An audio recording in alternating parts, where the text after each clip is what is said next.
Kemba, first of all, we'll get into this Milwaukee Bucks game, but so far, how's quarantine been? What have you been up to? Quarantine has been very interesting. I mean, it's not much to do. Just around the house, working out a little bit, as much as I can, trying to do as much as I can do. But for the most part, just relaxing. I mean, there's really not much to do. It's a pretty boring. So you say you've been working out. Obviously, this is so different than what you would do in an off season. Compare right when the season ends. Do you go completely away from basketball, and how is it different than what you're doing right now? Yeah, I usually take quite some time off. It's different because right now we just don't know what to expect. We don't know whether to, stay in shape or, whether to relax because, it's still a possibility of the season coming back. So that's the biggest difference. Have you ever gone this long without touching a ball? I mean, I have before. I mean, in the summertime, when the season's over, I like I say, I just get away from it completely. But yeah, right now, like I say, it's just such a different time, man. It's so different. It's different. It's crazy. Yeah. Speaking of different, like obviously you're from New York, and that place has been hit really hard by this. You keep in contact with a lot of people. Is it really bad? Are you talking to people and saying getting their spirits up? You know what? I'm not really sure. I just been seeing on the news and stuff like that about it. I know for the most part the people that close to me are pretty good. But yeah, I just hope everybody just stays safe. It's just an unbelievable time. Have you been listening to what the NBA is doing or thinking about maybe doing sort of a tournament style? We knew you had one of the all-time legendary NCAA tournament one-and-done type of performances. Would you be opposed to the NBA getting back and deciding to do a one-and-done tournament? I mean, I guess I wouldn't mind it. I mean, no, I love to hoop, so at this point, it doesn't really matter, especially because of the way things went and how suddenly the season just got postponed. So yeah, I wouldn't mind it. I think it'd be fun. It'd be different. But yeah. Let's talk about that. When we were in Milwaukee when the season did get postponed, how did it come across? Did you get any warning beforehand that, hey, man, this season could get canceled or we might be playing without fans? Talk me through what was going on during that time and then, all the stuff that you heard as the game was unfolding on TV. For me, it was whenever we was in Milwaukee, I mean, it was all about the news about Rudy Gobert. That was it. That was it. That was the biggest news that he got the virus. And then from that point on, next thing you know, it just suddenly happened. The season was postponed, just like that. I didn't even get a chance to see the game. I think, who was it? OKC, Utah. Yeah. I didn't even get a chance to see it to where when they just completely stopped the game. I didn't watch that part. I mean, I didn't get a chance to see it. So it kind of just came to me, to my phone. And from there, I'm just like, what the, is this real kind of thing? Well, this is real, very real. Kemba, first of all, the Milwaukee Buck game, it's 4 games into the season. Off the top of your head, the Bucks are just a behemoth. They got Giannis, reigning MVP.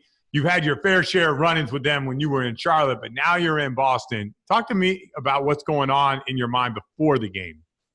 Before the game, so at that point for me, it was more so I just wanted to play well. Mm-hmm. I'm still trying to, I feel like, gain these guys' trust. It's still a new situation for me. I'm just out there. I'm still in awe that I'm even in a Boston Celtics uniform, at that time still. So it's so much running through my mind personally. And then I'm like, damn, these are the games that I want to be a part of. It's a big time game on TV against Milwaukee. The arena is just jam packed. The fans are going crazy. And I just know, you know, these are the games that I wanted to be a part of. This is why I'm here. So those were kind of some of the emotions that were going on through my head. So early on in the season, it felt like you would defer a little bit, and then you'd have your moments, and you'd go off, and then you defer back to the guys. Was that a tough balance at first after going to what you were in Charlotte, where you were pedal to the metal the whole game? Yeah, it's just different. I wouldn't say tough. It was just, yeah, it's just different.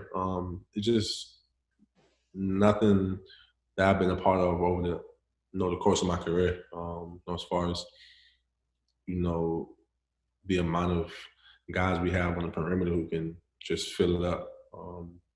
So yeah, it was definitely a different type of balance. But Sure. as the season went along, I got a chance to just get better. As much as I can. But yeah, the guys too. Those guys they allow me to kind of be who I am. But yeah, it was definitely a. So once again, you're playing Giannis Antetokounmpo. Previous experiences with him, it's just the absolute freak of nature. Oh, he's different, man. He's just an unbelievable talent, man. He's something we haven't really seen. He's relentless. He's just the ultimate competitor, man. He's fun to watch. He's fun to play against. One thing, calling your games when you were in Charlotte, you recognize the greatness offensively, but one thing that I didn't notice defensively, you are like a shell drill. You always are in your stance. You're always pulling over. You're always closing out to guys, cutting guys off. Like, were you always like that from high school on, or what was like something that switched for you as a player? Yeah, I think I've always been like that. Before my offensive skills came to me. That's pretty much what I did when I was a young boy. A lot of defense, picking guys up 94 feet. My high school coach was a great defensive teacher, who prepared me to go to college and play for Coach Calhoun, who did kind of the same defensive schemes, and another guy who prepared me to play defense as well. I played for two guys, high school and college, to where you couldn't be on the floor, if you didn't play defense. So yeah, that comes from two great coaches I got a chance to play for. Going into this game or going into the season, you must have known that size is going to be the issue with your team. Like you lost Baines.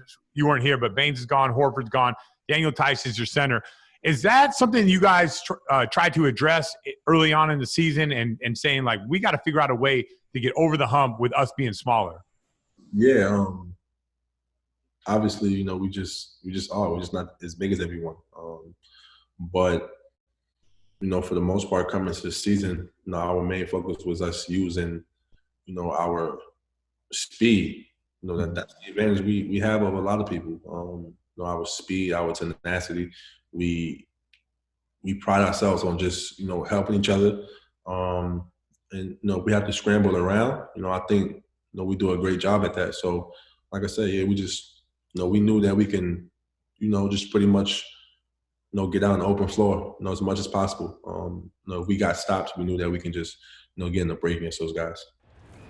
It was difficult early in the season, 4 games in, to go to one of your guys and be like, hey, I need you to be more. I need you to play harder defensively, or we need to get out and run. Or are you still sort of filling out the leadership role as well? No, I think a little bit of both.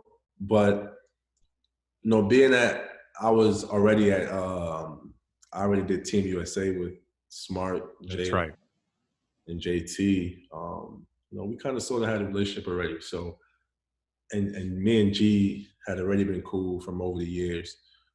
So I already had a pretty good relationship with the main core guys, And when it comes down to it, when you're on the floor and you want more out of somebody, time doesn't matter. Like nothing really matters. How long you've been there, stature, anything goes. Anyone can say something to anyone. When it's time to compete. So Yeah, I mean, I didn't have a problem, back then because that's kind of what they wanted me to do anyway. And I'm not even talking about the guys up top and the guys who brought me here. I'm talking about, my teammates. That's what they expect. They don't want, they don't want anybody not saying anything because that's not how it should go.